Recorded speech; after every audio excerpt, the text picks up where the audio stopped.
a couple of points which will be quite different. I don't like failure. I'm sorry, David. I don't like it at all. Because, and the ventures I'm in, I tend to put a lot into them, as indeed any of you will if you've got your own venture. And when it goes bad, as it will, you work at it. You put time and effort, sweat and concern. And I have to say, I think failure is a failure. And I don't like it. Apart from it costing you money, it costs you reputation, and it just does. So I would much prefer not to have any failures. I much prefer success. So I know it's quite popular to do that. Now, one of the joys of being up here as an ancient old age pensioner is I can afford to say that. I've been doing these things for 50 years. And I don't know. I don't get any pleasure at all out of failure. Now, does it mean if and when I fail that you don't go on? No, it doesn't. It means you start again. But it means you made a hames of something. It just does. You got it wrong. I mean, failure is not a success in a different way. It's a failure. So try and avoid them. And does it impact on your bank manager and your wife and various things like that? Yeah, it does. Do they think you're an idiot? Yes, they do. And are you an idiot? Yes, you are. If you look at the failures you know about, you say, how in Christ's name did I do that? Why did I do that? So, no, I don't buy into it. And I say that's based on 50 years distillation of all the things that I've managed to do. Secondly, about serial entrepreneur is an expression I dislike entirely. And for reasons that some of you here will know. Your first venture is a very difficult one to do. It just plain is. You have to take a leap, and it's a leap in the dark. And there's an expression, I'm not into this, but somebody says, only those who risk going too far can possibly find out how far they can go.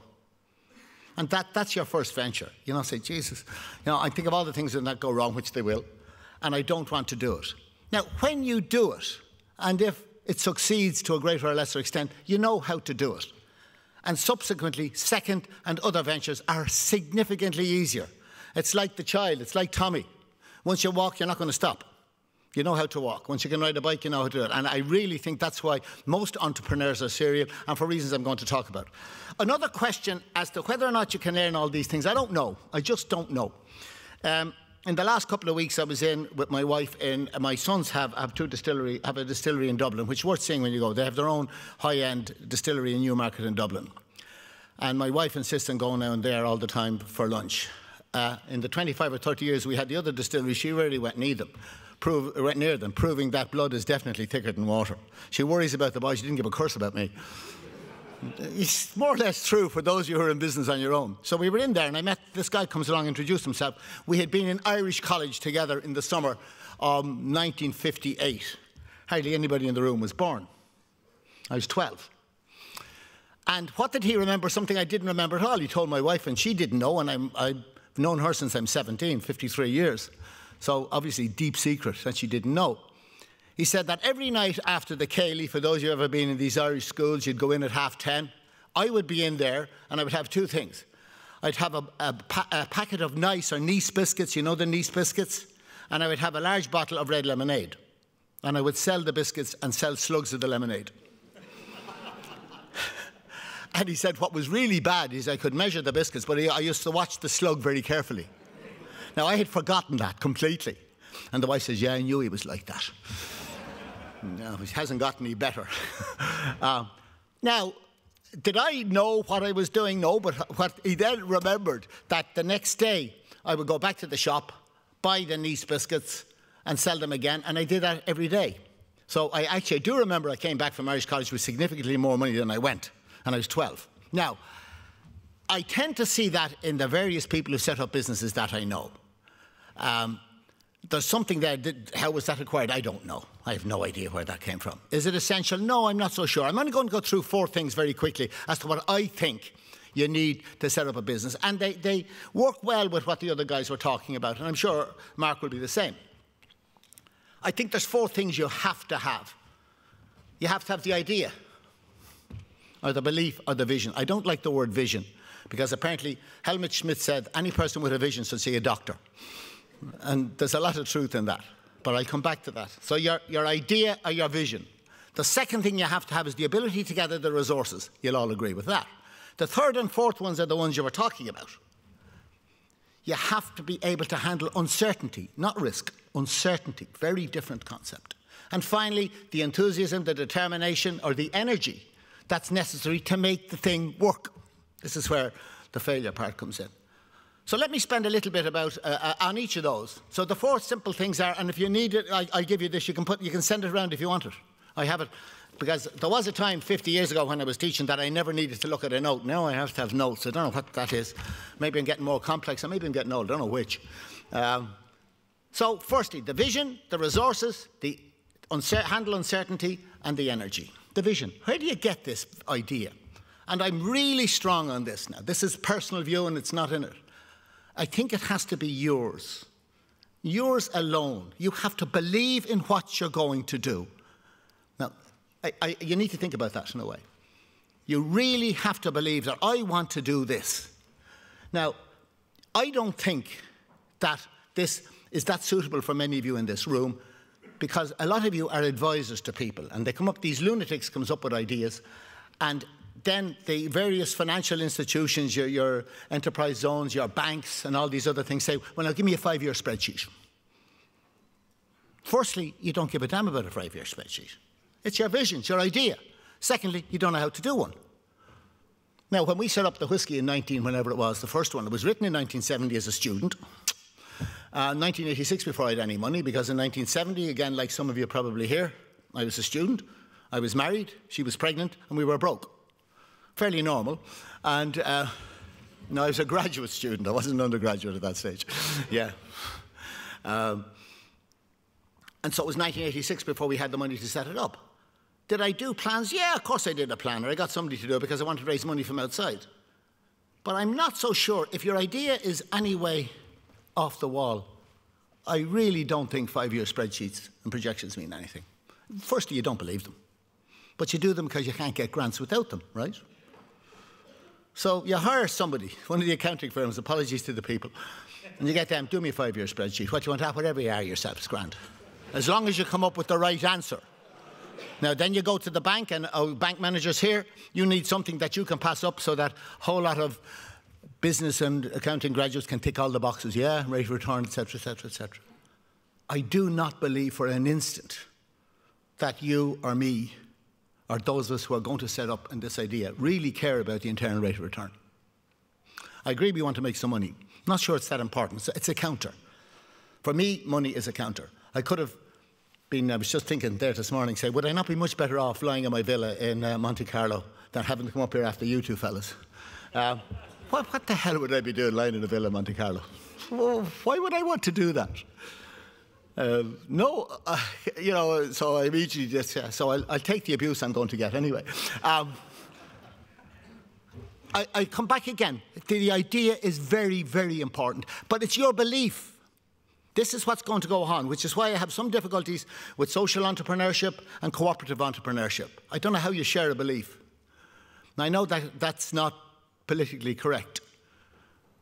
But I think that if these businesses are going, so if you look at the people you know the look in their eyes. You've seen the look in their eyes. Now, any one of you can have that, but you have to just believe it. And I'm going to keep saying that word because it's yours and your baby. It's exactly like Tommy. Sorry, come back to you. You have to mind them. When they fall over and do things, you just have to mind them and take them, and you have to grow them. I was very uncomfortable selling Cooley to Jim Beam. 25 years of my life went into it. You know, I had more hair, it was a different colour, a lot less lines. And my sons were very upset, which is why they set up their own and they won't give me any shares in it. It's true. I joke you not.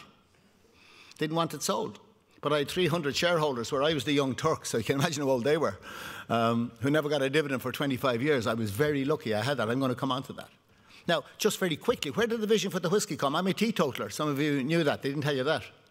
Came from a house, not unlike many of you here, where my father was dead and my mother was absolutely against alcohol. So there was no alcohol in the house. It was a term paper while I was at university.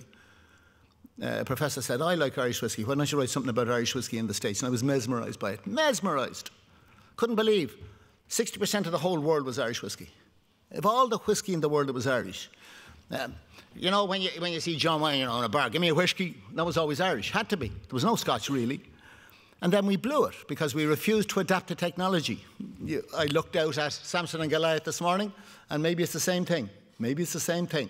Disruptive technologies tend to destroy things. For instance, do you really think in 10 years' time that General Motors will have the driverless car, or will it be Google?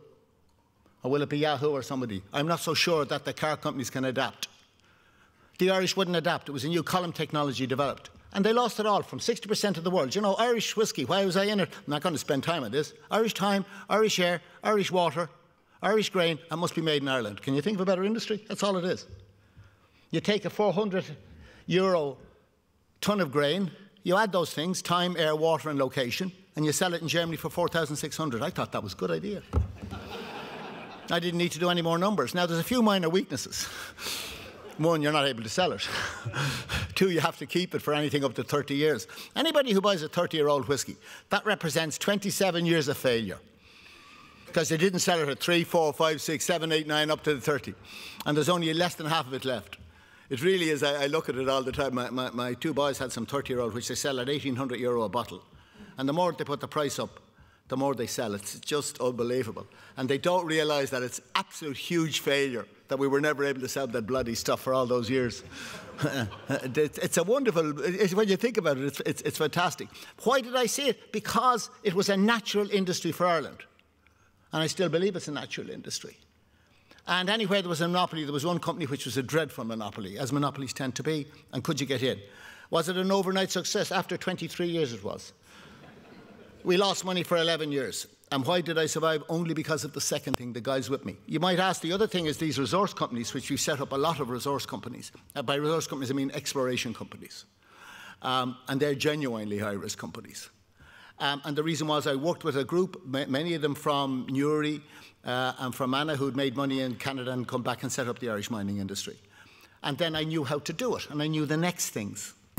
So the idea was good. If you could find a diamond mine, it's good. You don't need to have a doctorate to figure that one out. Finding it isn't easy, but we did, thank you God. And then I've made the mistake, absolute stupid mistake, of going back trying to find another one. Why didn't I stop? And every time we drill a dry hole, I say, you're an awful idiot. And it's true. And anyway, the second point, first one is your vision. It's important, and think about it. And where will you get it? It'll come to you if you look and you seek. You don't get it at 18, maybe you do. You might be in your 30s. Many entrepreneurs are in their 30s when they set up, you know that. They've got experience and they see opportunities in areas. Maybe you have to leave your job or whatever. The second thing is getting resources. And resources is not money.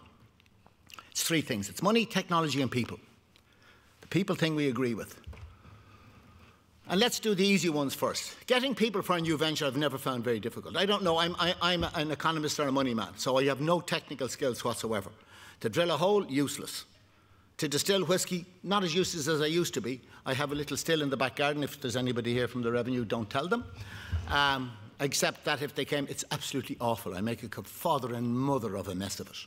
And it should be easy, but it's 1,753-year-old pot still, and I can't control the temperature. You know, I don't know what the hell the temperature is. So I could be distilling methanol, which is not nice. And how have I managed, how far have I got? I went to Lidl and bought a laser temperature gauge for $9.99. I can shoot it at it and tells me the temperature. Am I doing a good job? An awful mess. Anyway, where would you get the skills? You can hire them. If I set up an exploration company, I can hire geologists. I can hire geophysicists. I can hire managers. And usually I don't have that much trouble. In fact, hardly ever. Because if they come along and they say, I'm doing this, and they will see that I believe what I'm doing, and that I've put my own money and other people's money into it.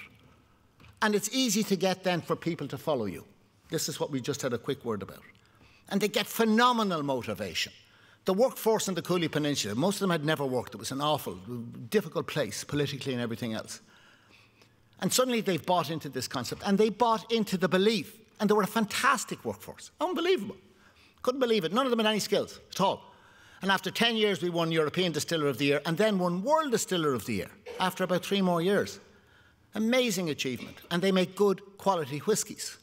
We're now in Dundalk in the 2 distilleries on the Harp Brewery site. And if you look at them, they're all high-vis jackets there and overalls and steel-toed boots. If you go to the Boys Distillery in Newmarket, it's very nice. They've all got uniform Team Teelings and they're all under 30. And anyway, it's a different concept, different market. And but they're very good. I think there's loads of skills on this island. Absolutely. I've never worried about getting the skills and getting the people to work with me. What happened in Cooley, which was sad, after 20 years, I had moved from the workforce. Guys been with me for 20 years. And suddenly there's a gap, and they wanted a union. And you can understand it, because we went on and we got the 95 million, they didn't get the money. So that tends to happen. But for the first years, and also in the exploration companies, guys will do things that health and safety won't like, and that the unions wouldn't let them. So I don't think you'll have any trouble getting your people. These are resources now, right? So people, technology, money. Where do you get the technology? Beg, borrow, or get it some other way. Lease it. You can lease technology for any of the things I think that you want to do. Now, if you're very good and you're a technologist and you have some great idea with an app or something like that, well and good. But I had none of those things. I got a chemical engineer, brought him back from the States to set up distilling. In fact, the problem is he's too good, because he's a chemical engineer, he's not a distiller. So he worries about all kinds of things. Subsequently to that, we've had a number of distillers that we brought in. I can get geologists, Irish and English, and I tend to use Irish and English geologists for the exploration companies in different parts of the world. Not a problem. Technically skilled, are they good? As long as they buy into your belief, and they will. And they bring the technology with them. You can lease it if you have to, it's very specialised. In almost all cases, so I've never had a technology issue. Now, maybe I'm not into high-tech stuff, and I'm probably not.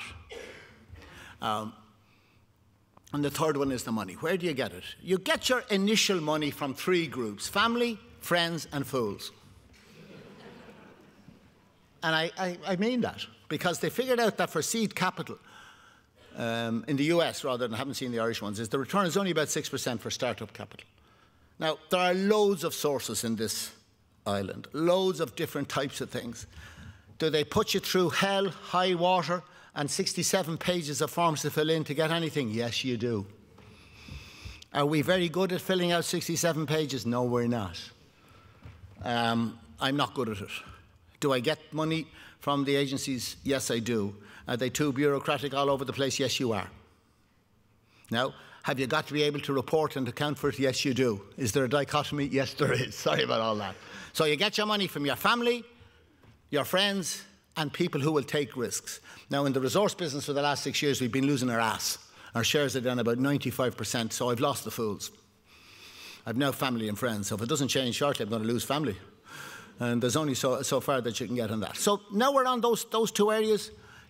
How did I get my initial capital? My initial capital was, we had done well with a few companies in the mid-80s, a few small start-up companies. So Cooley needed 2.5 or 3 million to get going, and I got that from people who had followed me on the stock exchange between 83 and 86. So I had followers. And for those of you who are lucky to be at this stage, you're like a trainer in a stable. If your horses are in, you can get the money, they'll back you. If you're having a bad run, they disappear fairly fast. So we were able to get the money. Now, 2.5 million in 1986 was a fair bit of money at that stage. And for those of you trying to struggle to get your first 5 grand, I apologise, but you start off low, and if you can get your first success anywhere, you're okay on that. The third one is a fascinating thing. Vision, resources, uncertainty. Risk is something you can measure and insure against. People always confuse risk with uncertainty. Uncertainty is not knowing what you don't know.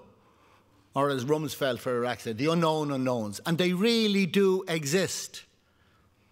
And one of the great joys of new ventures is you know in your heart that something that you have no idea is going to happen. What's it called? An exogenous variable in economics instead of an unknown. Unknown is a much nicer word.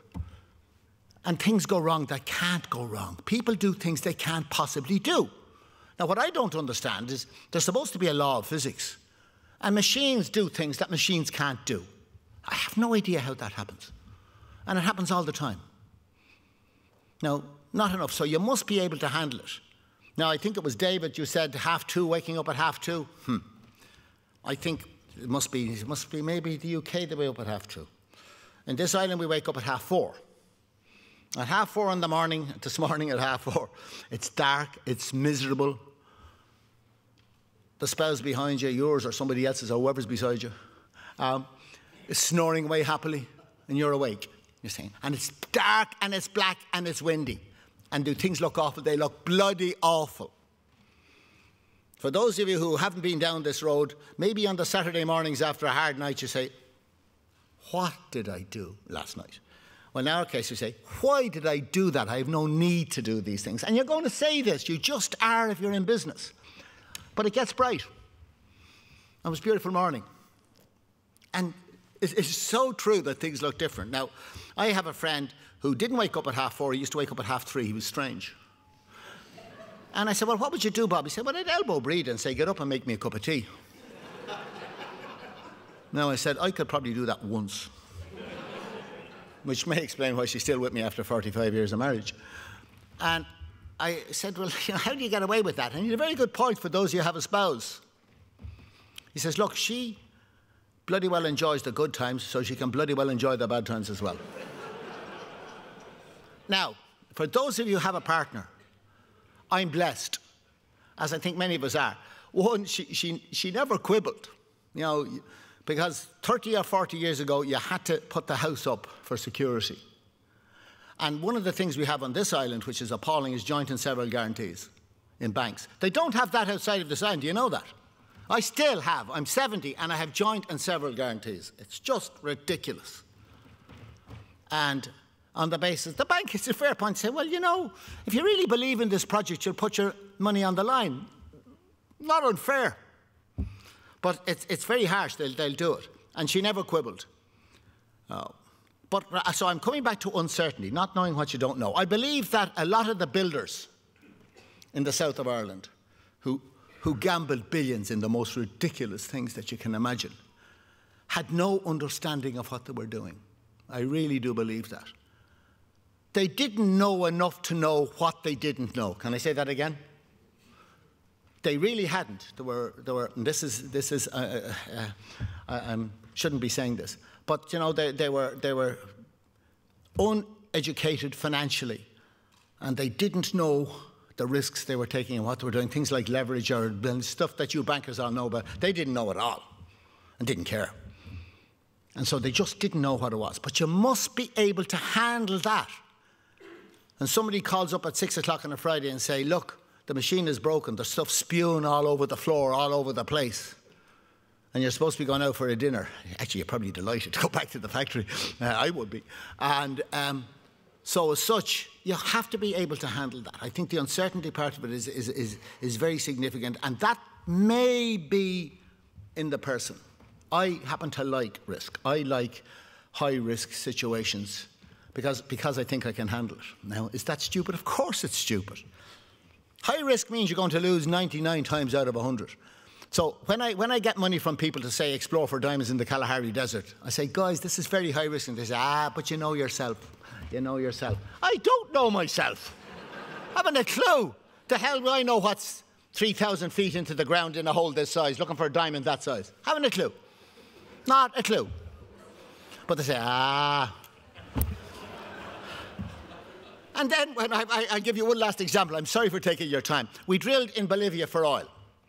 In the middle, just at the edge of the Amazon, in Amazonia. We drilled quite deep, about 11,000 feet, and we found water. Now, finding water in the Amazon wasn't bright. Now, I wish, you know, there was a lot of money. So second time round, we actually raised the money from the family, friends and fools. We had a partner for the first time, and we drilled again. And we found more water. So the chance was supposed to be 1 in 3. This is what we told the investors, 1 in 3. So my best friend, who's been with me for 40 years investing and has made a number of millions out of it. He's one of the guys because he sells. He sells. You know the rules, only 2 rules in the world to make money. You buy to the edge of the field, edge of town and buy the next field, and you buy and sell at the wrong time. He's a good seller. He's made millions out of it. So he says to me, 2 dry holes, except there were water, if you know what I mean. And he said, is the oil there? I said, definitely. Is it still 1 in 3? I said, well, yeah. He says, well, then the next one will definitely hit oil. Which, of course, there was about a 1 in 50 chance at that stage that you were going to hit oil. But the money went up again. Anyway, we didn't get enough money to drill at that time. So you have to be able to handle this particular situation. You really do. It's important. The last one is the energy, the determination and the enthusiasm. And this is where I might kind of split with the failure thing. You've got to make it work. Is it going to be the project you started off with? No, it's not. The same when your book was a failure, if you like. That didn't work, but it didn't mean you stopped writing. You know. So the products that we have are the areas we're in. I mean, when we went to Bolivia, we went looking for silver in the Andes. There's lots of silver, if you know anything about the history of that huge, vast quantity of silver. The problem is at 16,000 feet. Now, we didn't know enough to know that at 16,000 feet, not alone is there no air, which is a problem, but there's no water at all. You can't drill without water because everything is barren. You know, it all just runs away. There's nothing. And so we found the silver, but there was no way we could get it out. Absolutely remarkable. We put 2 young geologists up to work there for 3 months in a camp. A male and a female. They're still married. It's true, they were 2 very young. The only ones we could get to actually go and stay up in the Andes. I think even in the middle of summer, it's about -5. Awful place. So, but we ended up moving from silver because we were there. We had an infrastructure. We had some people. We knew how to handle the local politicians more or less until they nationalised us. But anyway, never mind that weakness as well. And so we moved to oil exploration, from silver to oil. Likewise, in some of the other ventures, Cooley ended up more or less, actually less. We originally set out we're going to have a branded blend and a branded single malt, because there's almost no single malt in Ireland apart from Bushmills. Irish Distillers and Jameson doesn't do single malt at all. Amazing weakness.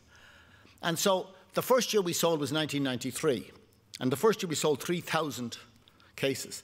I had 56 years of inventory.